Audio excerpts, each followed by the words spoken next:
The first cardinal gift is the gift of eternal life. Sa buhay mo, sapagkat si Jesus ang iyong Panginoon, at si Jesus ay nasa buhay mo, ikaw ay merong kaloob na buhay na walang hanggan. Hindi po siya pinagpapaguran.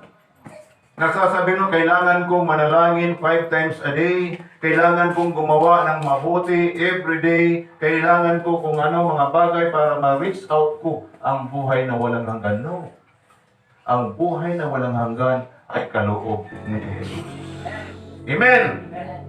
Yun lahat ay mga bunga. Siyempre, we pray, we read the Word, gumagawa tayo ng mabuti, pero hindi ang mga bagay na yun ay pamantayan na para ikaw magkaroon ng buhay na walang hanggan.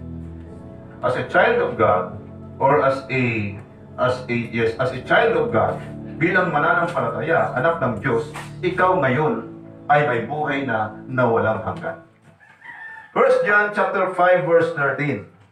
I write these things to you who believe in the name of the Son of God, so that you may know that you have eternal life. Sabihin mo natin, I have eternal life. I have eternal life.